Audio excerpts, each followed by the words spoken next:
Hi friends, আমি রীতা। আমার YouTube channel Nandi blog and kitchen আর আমার প্রোফাইলে তোমাদের সবাইকে স্বাগত। তা আমি আজকে বানিয়ে নিয়েছি খুব সাধারণ একটা রেসিপি ঘরোয়া পদ্ধতিতে। সেটা হলো বোয়াল মাছের ঝোল, আলু দিয়ে করেছি। তার জন্য প্রথমে আমি বোয়াল মাছটাকে ভালো করে ধুয়ে পরিষ্কার করে নুন হলুদ দিয়ে মেখে নিয়েছি। আর তারপরে কড়াইয়ের মধ্যে আমি তেল গরম করে মাছগুলোকে দিয়ে দিলাম ভেজে নেবার জন্য। আর একটা কথা বলি, বোয়াল মাছ যেহেতু তেলে দেওয়ার পরে ফাটে, সেই জন্য আমি তার মধ্যে একটু নুন হলুদের সঙ্গে একটু তেলও দিয়ে নিয়েছি, সর্ষের তেল।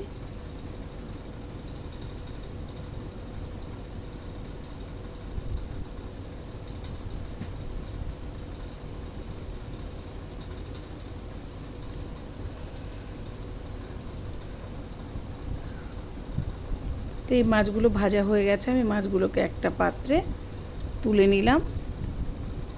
আর বাকি যে কপিস মাছ আছে সেটা আমি এখন তেলের মধ্যে দিয়ে দিলাম।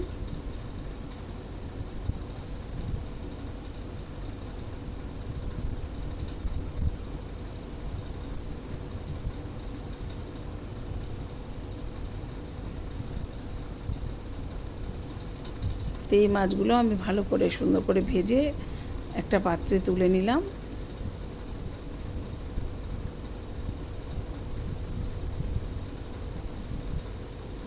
এবার এই তেলের মধ্যে আমি ফোড়ন দিয়ে দেব।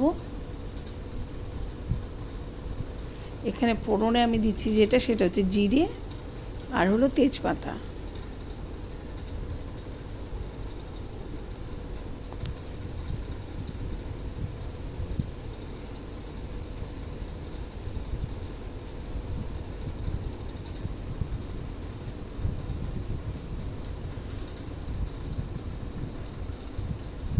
আর আমি এখানে দিয়ে দিলাম লম্বা লম্বা করে আমি আলু কেটে রেখেছিলাম, সেই আলুগুলোকে দিয়ে দিলাম।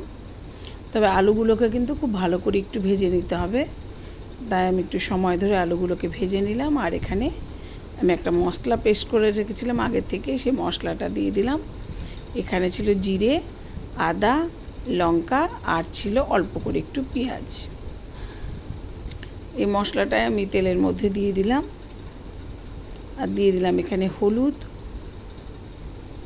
এবারে এই পুরো মশলাটা আমি খুব ভালো করে একটু কষিয়ে নেব। মশলাটা থেকে যতক্ষণ তেল ছেড়ে না আসছে ততক্ষণ ধরে কিন্তু আমি মশলাটাকে কষিয়ে নেব। মশলাটা কষানো যদি ঠিকঠাক না হয় তাহলে কিন্তু তরকারি দিয়ে কাঁচা মশলার একটা গন্ধ হয়, তখন কিন্তু তরকারিটা খেতে একদমই ভালো লাগে না। তো এই যে মশলাটাকে আমি ভালো করে একটু কষিয়ে নিচ্ছি। অনেকটাই হয়ে এসছে মশলাটা কষানো।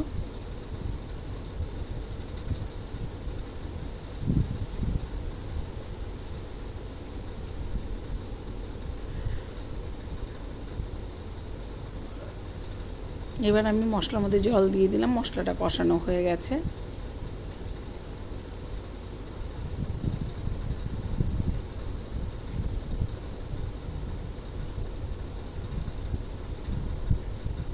আর এখানে আমি দিয়ে দিলাম পরিমাণ মতো লবণ।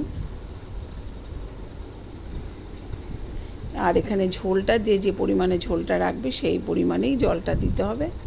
তবে এবারে কিন্তু এই ঝোলটাকে আমি একটু সময় ধরে ফুটিয়ে নেব।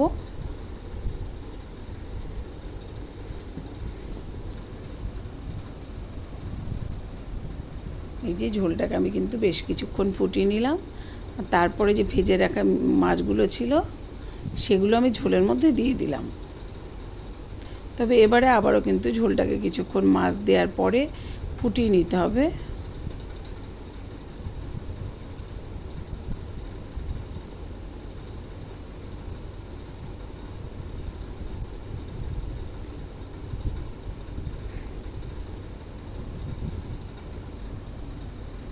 তো এই যে মাছ দিয়েও পরেও ঝোলটাকে আমি অনেকক্ষণই আবার ফুটিয়ে নিলাম। তাহলে কী হয়, ঝোলের একটা টেস্টটা খুব সুন্দর আসে।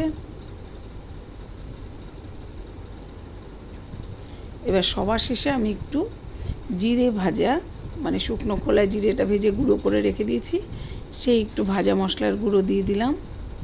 তা হয়ে রেডি কিন্তু আমার আজকের বোয়াল মাছের ঝোল। এবার একটা পাত্রে আমি মাছের ঝোলটাকে ঢেলে নিলাম।